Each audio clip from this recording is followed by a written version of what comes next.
went through a mediation process, and we brought it to you for your assent in April this year, which you returned to Parliament for reconsideration. Your Excellency, you indicated that the bill fell short of the expectations that were discussed in Cabinet with respect to a number of issues, which were found in 12 clauses, in which, Your Excellency, after returning and expressing your reservations, the two houses of Parliament have reconsidered the bill and passed it in a manner fully accommodating your reservations.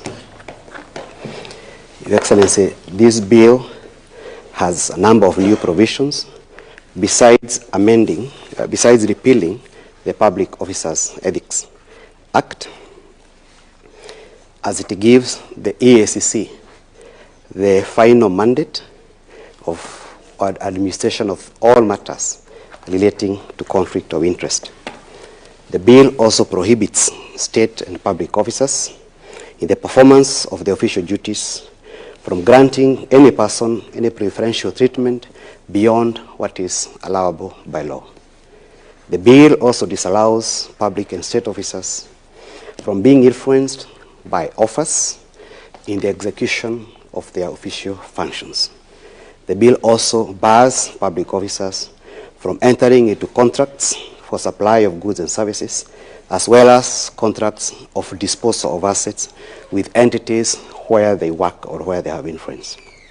The bill also contains certain measures with respect to ensuring compliance, including new measures for wealth declaration, part of which are borrowed from the Public Officers Ethics Act, which is being repealed, and is also introducing new provisions to require persons who were hitherto not expressly required to declare wealth to do so moving forward.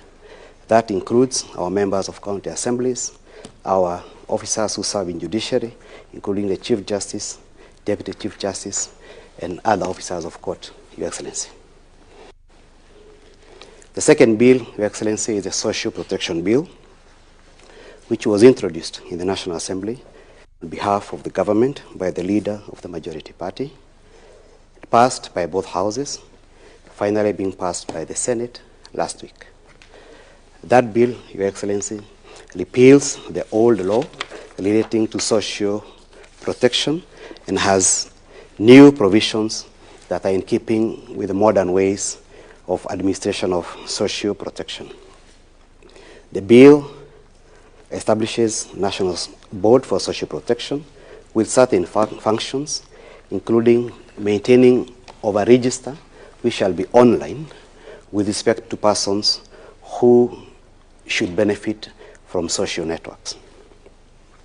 The bill also requires the board to provide social assistance and social care to all vulnerable persons who are also defined in the bill. It also requires the board to do all matters relating to coordination of social protection. The bill, Your Excellency, also has certain obligations with respect to county governments, requiring our county governments to collaborate with the national government and also to provide resources for social protection. In terms of social protection, the bill defines that social protection can be in cash, can be in kind, and may be extended in form of social care, foster homes, rehabilitation services, psychological and psychosocial support, and provision of essential medical services to persons who are defined to require social support, including those who are vulnerable, the old, and other persons who are defined in the bill. Your Excellency, the bill also requires the Cabinet Secretary to come up with a social protection fund in accordance with the PFM law, which fund will be a place for collecting all resources for social protection, Your Excellency. Permit me now, Your Excellency, to resign my commission for the day at this point. Thank you.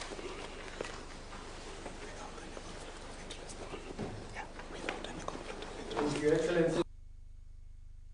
Now, by your signature, sir, they have acquired the full legal force and become a part of the body of the laws of the Republic of Kenya. Your Excellency, as we draw this ceremony to a close, may I most graciously invite you to present a signed copy of the acts to His Excellency the Deputy President, who shares with you the heavy burden of steering the management of public affairs of the nation as your principal assistant.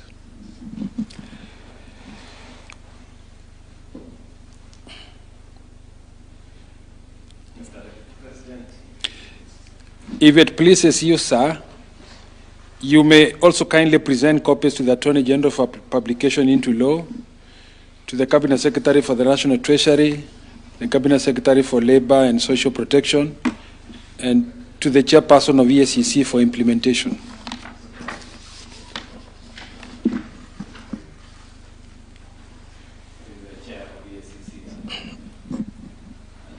As a symbolic reaffirmation of the interdependence between the legislature and the executive,